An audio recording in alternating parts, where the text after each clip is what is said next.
Tufail says, we in Kashmir live in joint family, but you seem to support nuclear families. Akhi, I don't support any weapons of mass destruction, but I think he means that moving out of the house. So then how is it possible to serve parents when we live separately? Please reply in details. First of all, if you look at the time of the Prophet ﷺ and the companions, you will find that they once got married, lived in a separate house. The most famous example, Fatima, may Allah be pleased with her, with Ali ibn Abi Talib. Once they got married, they moved out and they lived in a separate quarters.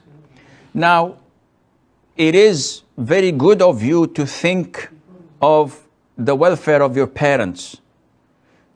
They have rights over you, but at the same time, your wife has rights over you. And we never heard that the companions used to live with their parents in their houses. Maybe there is an exception where Jabir ibn Abdullah ibn Haram, may Allah be pleased with him and with his father, when his father was martyred, he got married to a woman who was not a virgin. And the Prophet ﷺ asked him, why did you choose someone who was previously married instead of picking a virgin like you? And he explained that he did not want, he had a number of sisters, children, and he did not want to bring another child to them who did not know how to take care of herself, let alone of others. So he brought someone who is a bit mature, older, and wiser. So this is the only exception where we find maybe in the Sunnah that a companion lived with his wife, with his family. So the wife lived with her in-laws. To make this the norm as it is being practiced in the subcontinent, whether it's Pakistan, India, Bangladesh, etc., this is wrong. Meaning that in 1 out of 1,000, you will find that the parents are really too old and need help and assistance. But in normal cases, in 999 cases out of 1,000, this is not the case. You will find the in-laws, the parents, are healthy and strong and can do everything on their own. Yet the culture mandates that when the son gets married, he brings his wife to serve in the house. She's not a maid. She's not a servant. You married her to serve you as a husband and your children, but not your parents and not your sisters and siblings.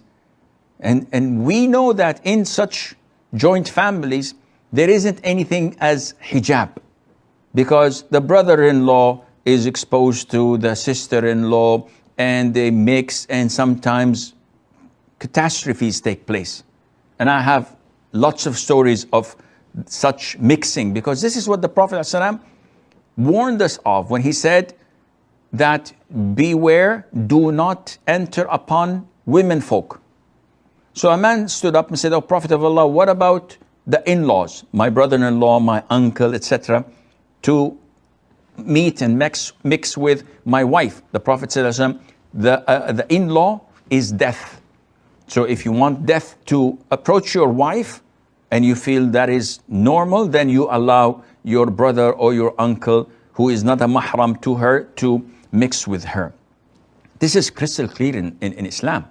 So she has to have her own separate quarters, composed of one room, a bathroom, and a kitchen.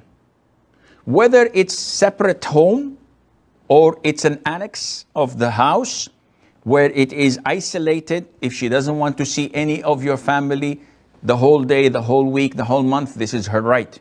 She's not obliged to cook for them, to clean for them. Your mom is not entitled to control your wife. This woman was free when you married her. What right does your mother have to control her, where she goes and where she doesn't, what she buys and what she doesn't? What right do your sisters have to go into her room without her permission and use her jewelry, use her clothes, or snoop around like so many do? This is not fair. This is un-Islamic.